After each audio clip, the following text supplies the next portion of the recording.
Class 11th unit 4th chemical bonding and molecular structure का ये second part है, जिसमें हम इलेक्ट्रॉनिक कॉन्फ़िगरेशन जो ज़रूरी है इस चैप्टर के लिए, इस यूनिट के लिए। वैसे तो ये टॉपिक आता है आपकी सेकंड यूनिट में आता है, लेकिन यहाँ भी ज़रूरी है, एक बार इसको रिवाइज कर लें। Electronic configuration up to 1 to 30 element.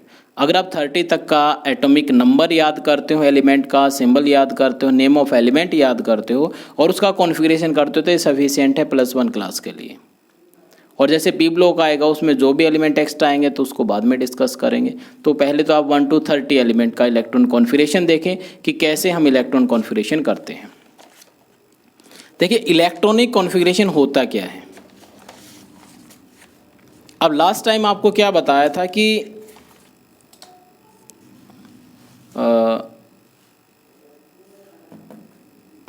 Atomic number क्या है ये आपको बताया था। एटॉमिक नंबर आपको बताया था, जैसे क्लास में आपका रोल नंबर है वैसे ही एटॉमिक नंबर एटम की पहचान होती है कि किस एटॉमिक नंबर से उसको पहचाना जाता है।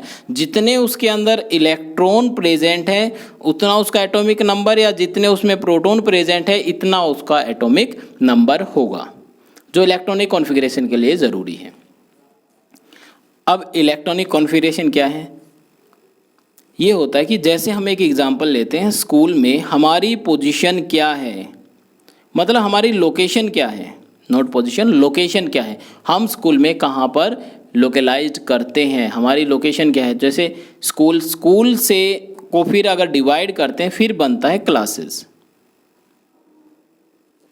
क्लासेस को अगर डिवाइड करें तो देखते हैं हमें एक क्लास में एक से ज़्यादा सेक्शन हो सकते हैं, तो हम क्लास को डिवाइड करते हैं सेक्शन में, और उस सेक्शन यानी कि क्लासरूम में टोटल बेंचेस कितने हैं, कितने बेंचेस लगे हुए हैं, हमारा नंबर कौन से बेंच पर है, कि हम फर्स्ट बेंच पे, सेकंड बेंच पे, थर्ड बेंच पे, तो वो हमारी पोजीशन होगी, हमारी लोकेशन होगी किसी भी एक स्टूडेंट की। एग्जैक्ट लोकेशन हमारी ये है। वैसे ही इलेक्ट्रॉन की एटम में क्या लोकेशन है, कहाँ पर एटम के किस पार्ट में इलेक्ट्रॉन मिलता है, क्या एटम के भी आगे पार्ट है या किस पार्ट में इलेक्ट्रॉन मिलता है, उसकी एग्जैक्ट लोकेशन को डिस्क्राइब करना इलेक्ट्रॉनिक कॉन्फ़िगरेशन है। डिस्ट्रीब्यूशन ऑफ इलेक्ट्रॉन इन different shell, subshell and orbitals is called electronic configuration. ये जो नाम आए हैं, सेल नाम आया है, सबसेल नाम आया है या ऑर्बिटल नाम आए हैं, पहली बार आपने सुने हैं। तो अभी स्टार्ट करते हैं इसको। जैसे बताया स्कूल या फिर स्टूडेंट, स्कूल को अगर डिवाइड करें तो क्लासेस में होगा, तो उसके बाद सेक्शन आएंगे, सेक्शन में फिर क्लासरूम में बेंचेस रखे होंगे, उन बेंचेस पे स्टूडेंट बैठे होंगे, तो वो आपकी पोजीशन मीन्स अगर ये पूछा जाए स्कूल में आपकी लोकेशन क्या है, आपकी पोजीशन क्या है, तो सर क्या ये नहीं कह, ये तो आपका एड्रेस हुआ कि आप स्कूल में हो, ये एड्रेस हुआ। स्कूल में आपकी स्ट्रीम कौन सी है या आपकी क्लास हुई 11th, ये हुई 11th क्लास में भी 3 सेक्शन होते हैं सर, साइंस, आर्ट और कॉमर्स। तो आपके पास कौन सा सेक्शन है, साइंस है। साइंस सेक्शन में भी अगर हम देखें तो आपके क्लासरूम में बेंचेस लगे होंगे, तो उन बेंचेस पे आपकी पोजीशन कौन से बेंच पे आप बैठते हो, फर्स्ट पे, सेकंड पे, थर्ड पे, फोर्थ पे, फिफ्थ पे, तो आपकी एग्जैक्ट पोजीशन स्कूल नहीं हुआ, आपकी एग्जैक्ट लोकेशन हुआ आपका क्लासरूम, और उस पे आपके बेंच नंबर 3rd पे आप सेकंड नंबर पर बैठते हो। तो जैसे ये आपकी लोकेशन बताई जाती है वैसे इलेक्ट्रॉन कॉन्फ़िगरेशन में एटम इलेक्ट्रॉन की लोकेशन बताई जाती है। अब इसको कैसे कंपेयर करते हैं, जैसे स्कूल है वैसे ही एटम मान लें, एटम को डिवाइड करते हैं तो एटम के अंदर प्रेजेंट होती है शेल, और शेल के अंदर प्रेजेंट होते हैं सबसेल,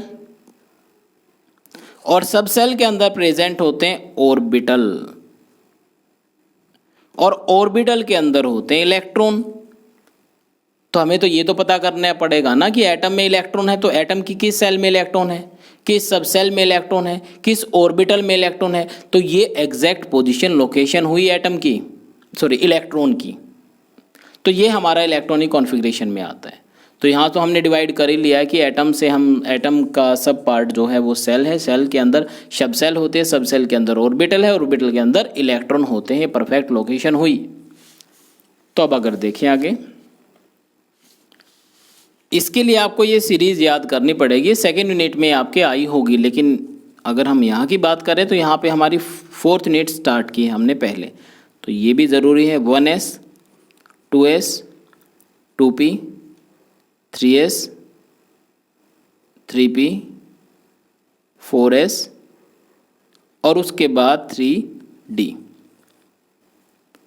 ये हमारा कॉन्फ़िगरेशन सीरीज़ है, ये आपको याद रखनी पड़ेगी। अब तक आपने क्या किया इलेक्ट्रॉनिक कॉन्फ़िगरेशन में, KLMN का यूज़ किया कि KLMN में कैसे इलेक्ट्रॉनिक कॉन्फ़िगरेशन करेंगे। K का आपको पता था मैक्सिमम 2 इलेक्ट्रॉन आएंगे, L में 2 इलेक्ट्रॉन आएंगे, M में 2 इलेक्ट्रॉन आएंगे, फिर ऐसे 8 इलेक्ट्रॉन आएंगे, 8 आएंगे, 8 आएंगे, ऐसे आपने इलेक्ट्रॉन को फिलअप किया है। लेकिन यहाँ +1 में आने के बाद ये कॉन्फ़िगरेशन छोड़ दिया जाता है, इसको हम आगे फॉलो नहीं करते, हमारा ये कॉन्फ़िगरेशन का चलता है। अब इसमें देखा जाए हर एक वर्ड को 2 पार्ट में डिवाइड किया है, जस्ट लाइक 3s को 2 पार्ट में हमने डिवाइड किया है। S जो इंग्लिश पार्ट है, इंग्लिश पार्ट, ये हुई सब सेल, रिप्रेजेंट करते हैं L से, ये याद रखना। और जो न्यूमेरिकल पार्ट है वो होगी शेल, N से इसको रिप्रेजेंट करते हैं। मीन्स जो न्यूमेरिकल पार्ट ऊपर लिखी गई सीरीज में जो न्यूमेरिकल पार्ट है वो शेल हुआ, जो इंग्लिश पार्ट है वो सब सेल हुआ। जैसे 1 सेल हुई तो S सब सेल, 2 सेल है तो S सब सेल, P सेल है 2, फिर ये सेल है तो P सब सेल है, 3 सेल तो S सब सेल, 3 शेल तो P सब सेल, 4 शेल तो S सब सेल और D शेल 3 शेल तो D सब सेल, ऐसे। अब आगे चलें। सब सेल टोटल होती है 4, S P D और F, 4 सब सेल होती है। और हर एक सब सेल में ऑर्बिटल प्रेजेंट है और ऑर्बिटल में इलेक्ट्रॉन प्रेजेंट है। S सब सेल में सिर्फ एक ऑर्बिटल प्रेजेंट है और एक ऑर्बिटल को ऐसे बॉक्स, स्क्वायर बॉक्स से रिप्रेजेंट करते हैं और इस बॉक्स में 2 इलेक्ट्रॉन आ सकते हैं, एक का हेड ऊपर की तरफ तो दूसरे का हेड नीचे की तरफ होगा। ऐसे इलेक्ट्रॉन 2 होंगे तो एरो से रिप्रेजेंट करेंगे, लेकिन एरो होगा हाफ हेडेड एरो होगा, ऊपर की तरफ हाफ हेडेड एरो होगा नीचे की तरफ। तो ऑर्बिटल एक इलेक्ट्रॉन आएंगे 2, P में टोटल ऑर्बिटल 3 इलेक्ट्रॉन आएंगे 6, डबल इलेक्ट्रॉन आते हैं, एक ऑर्बिटल में 2 इलेक्ट्रॉन आते हैं। D में टोटल 5 ऑर्बिटल, तो सर इलेक्ट्रॉन कितने आएंगे 10। और F में टोटल ऑर्बिटल हुए 7, 1 2 3 4 5 6 एंड 7, तो इलेक्ट्रॉन कितने आएंगे 14 आएंगे मैक्सिमम। मीन्स ये हुआ S में मैक्सिमम 2 इलेक्ट्रॉन आएंगे, P में मैक्सिमम 6 इलेक्ट्रॉन आएंगे, तो D में मैक्सिमम 10 इलेक्ट्रॉन आएंगे और F में मैक्सिमम 14 इलेक्ट्रॉन आएंगे। ये याद रखिएगा। अब इलेक्ट्रॉनिक कॉन्फ़िगरेशन की बात करते हैं। जैसे आपको बताया कि एटॉमिक नंबर इक्वल है नंबर ऑफ इलेक्ट्रॉन के, कितने इलेक्ट्रॉन है उसके इक्वल है। तो अगर हम बात करते हैं फर्स्ट हाइड्रोजन की, हाइड्रोजन का सिंबल H होगा तो इसमें नंबर एटॉमिक नंबर 1 होगा, तो नंबर ऑफ इलेक्ट्रॉन भी तो 1 होगा, इक्वल है। अब 1 इलेक्ट्रॉन को फिलअप करना है, सीरीज हमारी ये है तो याद रखिए 1 से मतलब नहीं है, लेकिन S है, S में 2 इलेक्ट्रॉन आएंगे, 2 सेल नहीं देखनी, सब सेल देखनी है, S में 2 इलेक्ट्रॉन आएंगे। 2p है तो 2 नहीं देखना, p देखना है, p में 6 इलेक्ट्रॉन आएंगे, तो हमारे पास सिर्फ एक इलेक्ट्रॉन, तो ऊपर वाली सीरीज देखें तो पहले लिखा जाएगा 1s, ये 1s हो। 1 क्या हुआ सेल और s क्या हुआ सब सेल, और ऊपर 1 लगा दिया तो वो हुआ इलेक्ट्रॉन। तो वैसे अगर हीलियम लिखते हैं तो हीलियम का atomic number 2, number of electron 2, configuration क्या लिखेंगे 1s2, 1x2, ये कॉन्फ़िगरेशन हुआ। तो S में 2 आ सकते हैं तो 2 इलेक्ट्रॉन बन गए। अब आगे लिथियम का अगर लिखते हैं, लिथियम का एटॉमिक नंबर 3 हुआ तो नंबर ऑफ इलेक्ट्रॉन भी तो 3 हुए, तो यहाँ पे फिलअप करते हैं तो ये बनेगा 1s2 2s1। क्योंकि एस में 2 आ सकते थे, अगर 2 आ चुके हैं तो कंप्लीटली फिल्ड हो गया एस, 2 ही आ सकते थे, लिखा आपने, उसके बाद अगले में भर दीजिए इलेक्ट्रॉन, फिलअप कीजिए। अगर हमें करना है मान लीजिए 13 का करना है, तो 13 का एटॉमिक नंबर 13 हुआ, तो नेम ऑफ एलिमेंट एल्यूमिनियम हुआ, तो टोटल इलेक्ट्रॉन भी 13 हुए। तो 13 को डालिए, सीरीज याद कीजिए ऊपर जो लिखी है। इसमें सबसे पहले क्या लिखा, 1s, 1s में 2 इलेक्ट्रॉन रख दीजिए क्योंकि एस में 2 आते हैं। फिर 2s में 2 इलेक्ट्रॉन आ जाएंगे। फिर आएगा 2p में आएंगे 6 इलेक्ट्रॉन, टोटल कितने हुए 10 इलेक्ट्रॉन हो गए, बचे कितने 3 इलेक्ट्रॉन बचे, तो आ जाएंगे 3s में 1 इलेक्ट्रॉन, क्योंकि s है तो 2 आ सकते हैं, तो हमारे पास तो एक ही बचा है, नहीं 13 है, 10 11, तो इसमें 2 आ जाएंगे, ये हुए 12। एक बचता है तो वो इलेक्ट्रॉन किस में आएगा, 3p में आएगा, आगे 3p बनता है, तो ये 3p1। ऐसे कॉन्फ़िगरेशन, मान लीजिए हम 20 का करते हैं, 20 में नाम क्या होगा, कैल्शियम, इलेक्ट्रॉन भी 20 होंगे, तो इलेक्ट्रॉन की कॉन्फ़िगरेशन कैसे लिखा जाएगा, 1s2, 2s2, 2p6, 3s2 और 3p6, 18 तक का ये हो गया। तो बचे कितने, 2 बचे, तो 2 किस में आ जाएंगे, 4s, s में 2 आ सकते हैं, तो ये आ जाएगा 4s2। ये बन गया कॉन्फ़िगरेशन। तो ऐसे आपको 1 to 30 करने हैं, 1 to 30 इलेक्ट्रॉनिक कॉन्फ़िगरेशन करना है 30 एलिमेंट तक का। तो देखिए ऐसे आप इसको लिख सकते हो, ऐसे करना, जैसे एटॉमिक नंबर, फिर नेम ऑफ एलिमेंट, सिंबल लिख लेना साइड में क्या क्या है, नंबर ऑफ इलेक्ट्रॉन, जैसे हाइड्रोजन का इलेक्ट्रॉन 1 है तो 1 इलेक्ट्रॉन लिख दीजिए, एटॉमिक मास यहाँ से नोट कर लेना, ये काम आएंगे फर्स्ट यूनिट में। खैर इस यूनिट में इसका कोई काम नहीं है, फर्स्ट और सेकेंड यूनिट में काम आएंगे एटॉमिक मास। अब देखिए एटॉमिक नंबर 1 है, नंबर ऑफ इलेक्ट्रॉन 1 है, तो इलेक्ट्रॉन कॉन्फ़िगरेशन लिखेंगे तो सीरीज याद रखें, तो 1s1 आ जाएगा।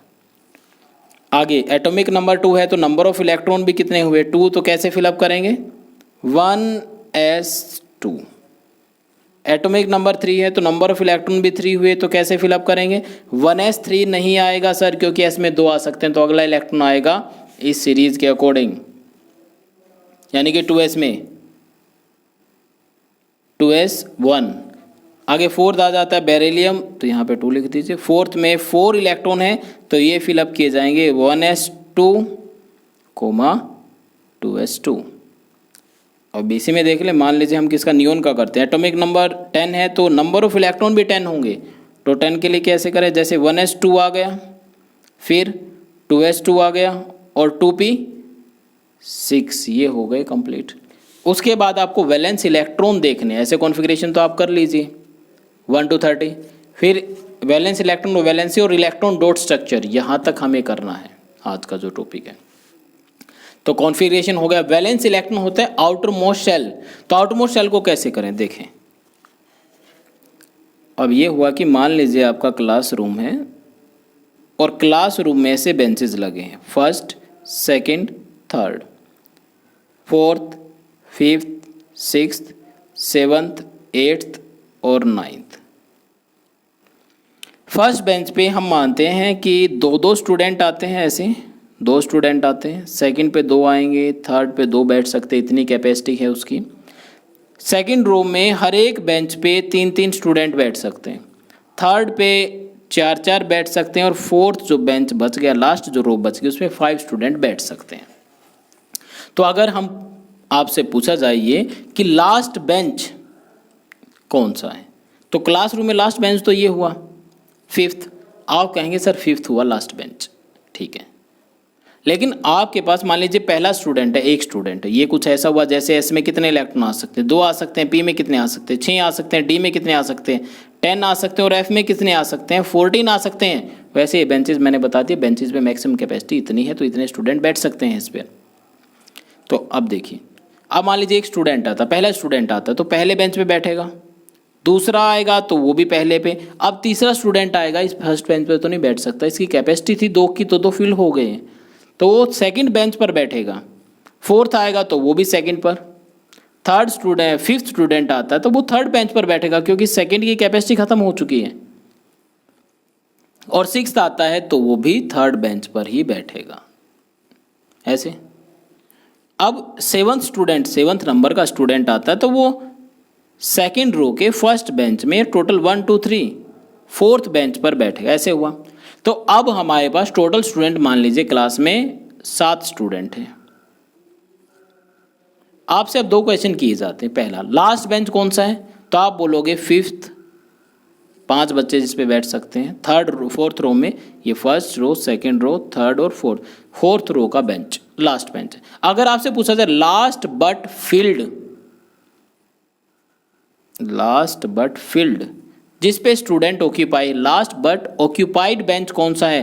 तो सर ये लास्ट बट ऑक्यूपाइड बेंच होगा, लास्ट बेंच होगा जिस पे स्टूडेंट है। इन पर स्टूडेंट नहीं है तो लास्ट बेंच नहीं हुए। लास्ट बेंच तो ये जिस पे स्टूडेंट है, मीन्स लास्ट ऑक्यूपाइड पूछा तो ये बेंच होगा, न कि आप नंबर लिख दोगे फिफ्थ। ऐसा ही कुछ डिफरेंस इधर आता है जब आप सेल निकालते हो, लास्ट सेल निकालते हो। अब इधर देखिए, हाइड्रोजन की लास्ट सेल कौन सी है? ये है 1 सेल होती है, फर्स्ट एक ही सेल है इसमें हाइड्रोजन की, तो इसमें इलेक्ट्रॉन कितने? 1 इलेक्ट्रॉन है। हीलियम की लास्ट सेल कौन सी? 1 में कितने इलेक्ट्रॉन है? 2, तो 2 लिख दीजिए। लिथियम की लास्ट, अब ये देखिए ये फर्स्ट सेल हो गई और ये सेकंड। अब लास्ट में जिसमें इलेक्ट्रॉन मिलते हैं, इलेक्ट्रॉन किस में है? 2 में है, तो 2 में टोटल इलेक्ट्रॉन कितने हैं? 1 इलेक्ट्रॉन है। तो ये हमारी लास्ट बट फील्ड सेल हो गई 2, और 2 में टोटल इलेक्ट्रॉन कितने हैं? 1, तो हमारे वैलेंस इलेक्ट्रॉन भी 1 हुए। लास्ट सेल में जितने इलेक्ट्रॉन हो उसके वैलेंस इलेक्ट्रॉन। अब इधर देखते हैं एल्यूमिनियम में। एल्यूमिनियम में लास्ट सेल कौन सी है? थर्ड सेल लास्ट है। देखिए सेकंड सेल है, हमें सेल देखनी है। ये फर्स्ट सेल है, ये सेकंड सेल है, थर्ड सेल है, ये थर्ड सेल लास्ट है, देखिए लास्ट है। और लास्ट सेल में टोटल इलेक्ट्रॉन कितने? ये भी 3 है, ये भी 3 है, तो 3 में टोटल इलेक्ट्रॉन देख लीजिए कितने होते हैं। टोटल इलेक्ट्रॉन कितने हुए? 3 हुए, तो वैलेंस इलेक्ट्रॉन 3 हो गए। अगर कैल्शियम का देखते हैं तो कैल्शियम में लास्ट फील्ड सेल कौन सी? फोर्थ में टोटल इलेक्ट्रॉन कितने हैं? 2। लेकिन कुछ स्टूडेंट ऐसा करते हैं, जैसे इसकी एल्यूमिनियम की बात आई, तो वो लास्ट को ही देख लेते हैं, वो लिखते हैं इसको 3p1। अब 1 लिखा तो गलत हो जाए, क्योंकि 3 तो S में भी है। S मतलब हमें S और P नहीं देखना, हमें देखना है थर्ड सेल। ये भी थर्ड सेल, ये भी टोटल इलेक्ट्रॉन 3 है, तो 3 लिख दीजिए आप। तो ये बने वैलेंस इलेक्ट्रॉन। ठीक है, अब देखते हैं वैलेंस इलेक्ट्रॉन कैसे लिखते हैं। जैसे यहाँ पर लास्ट बट फील्ड सेल कौन सी? 1, तो वैलेंस इलेक्ट्रॉन बने इसका 1, ये 1 आ गया। इसमें लास्ट फील्ड 1 है, तो इसमें टोटल इलेक्ट्रॉन 2 है, तो 2 आ गया। अब हीलियम में, लिथियम में देखिए लास्ट सेल कौन सी? सेकंड सेल लास्ट है, और इसमें 1 इलेक्ट्रॉन, तो 1 लिख दिया। अब बेरिलियम में सेकंड सेल लास्ट है, तो इसमें 2 इलेक्ट्रॉन है, तो 2 आ गए वैलेंस इलेक्ट्रॉन। अगर लिखते हैं बोरोन में, तो कॉन्फ़िगरेशन ये लिखा जाएगा 1s2 2s2 और 2p1, यानी कि सेकंड सेल हमारी लास्ट सेल है। ये सेकंड सेल और ये भी सेकंड सेल लास्ट सेल है। तो लास्ट सेल में टोटल इलेक्ट्रॉन कितने हैं? 3 इलेक्ट्रॉन है, तो सर 3 लिख दीजिए ऐसे, 3 इलेक्ट्रॉन। समझ में आया? ऐसा नहीं कि सिर्फ लास्ट को उठा के रख दिया, हमें सेकंड सेल देखने, ये भी सेकंड और ये सेकंड, इसके बाद कोई सेल नहीं है। Second cell means last cell ये है, लेकिन सेकंड नंबर की सेल है, नंबर इसका 2 है, तो टोटल 3 इलेक्ट्रॉन हुए। अब देखते हैं इसमें नियोन में लास्ट में कितने इलेक्ट्रॉन? 8 इलेक्ट्रॉन, तो 8 लिख दीजिए इधर। वैसे जब हम लिखते हैं कार्बन का 1s2 2s2 और 2p2, टोटल इलेक्ट्रॉन कितने बनते हैं लास्ट में? लास्ट सेल कौन सी है? 2 है, तो 2 में टोटल 4 बनते हैं, 4 आ जाएंगे। तो ऐसे आप निकालोगे वैलेंस इलेक्ट्रॉन। अब बात आती है इलेक्ट्रॉन डॉट स्ट्रक्चर क्या है। जितने वैलेंस इलेक्ट्रॉन उतनी डॉट लगा दीजिए सिंबल लिख के। जैसे हाइड्रोजन का सिंबल H होता है, तो H है तो 1 डॉट लगा दे सर, बन गया। ये बन गया इलेक्ट्रॉन डॉट स्ट्रक्चर या लुईस डॉट स्ट्रक्चर। इधर इस पे लिख देते हैं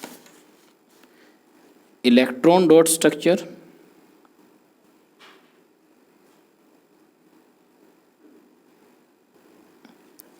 और लुईस डॉट स्ट्रक्चर, ये बन गया। तो बस वैलेंस इलेक्ट्रॉन को अराउंड में लगाना, उसके जितने वैलेंस, स्टार लगा दीजिए, डॉट लगा दीजिए, आपकी मर्जी है। अब देखिए इसमें हीलियम में कितने? 2 वैलेंस इलेक्ट्रॉन, तो 2 डॉट लगा दे और दोनों को पेयर में लगाएं।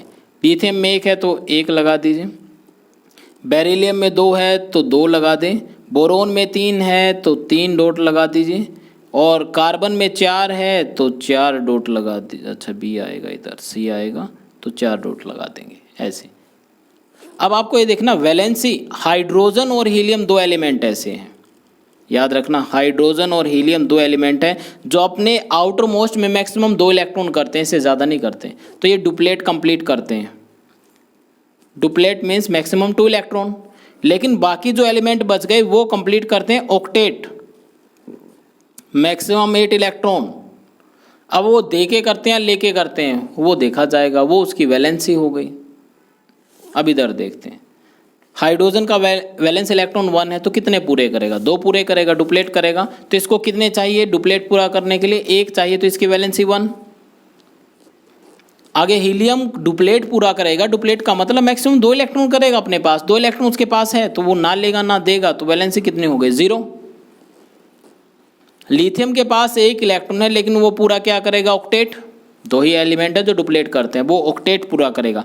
ऑक्टेट के लिए उसको कितने चाहिए 7, या 7 लेगा या 1 देगा, 7 लेगा या 1 देगा, तो उसको ऐसा लगता है कि 7 लेना मुश्किल है, 1 दे देगा, जो नंबर कम है उसकी तरफ चले जाइए।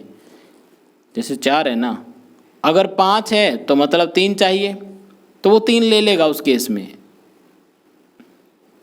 6 है तो 2 चाहिए 2 ले लेगा, 7 है तो 1 चाहिए 1 ले लेगा, और 8 है तो ना लेगा ना देगा। अगर आउटर मोस्ट में होते 3 तो सर देगा तीनों को, 2 है तो दोनों को देगा, 1 है तो 1 को भी देगा, मीन्स आउटर मोस्ट में वैलेंस इलेक्ट्रॉन 1 2 3 है तो वो देगा, 5 6 7 है तो लेगा, 8 है तो ना देगा ना लेगा, और 4 है तो दे भी सकता ले भी सकता, जैसे इसमें 1 इलेक्ट्रॉन तो ये देगा तो वैलेंसी 1, ये 2 है तो देगा, 3 है तो देगा, और 4 है तो सर दे भी सकता है और ले भी सकता है, इसको +-4 लिखते हैं।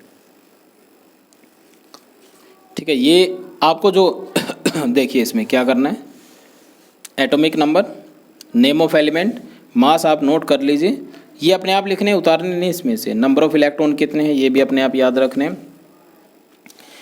18 तक, यहाँ तक 18 तक लिखे मैंने, 18 तक आपको ये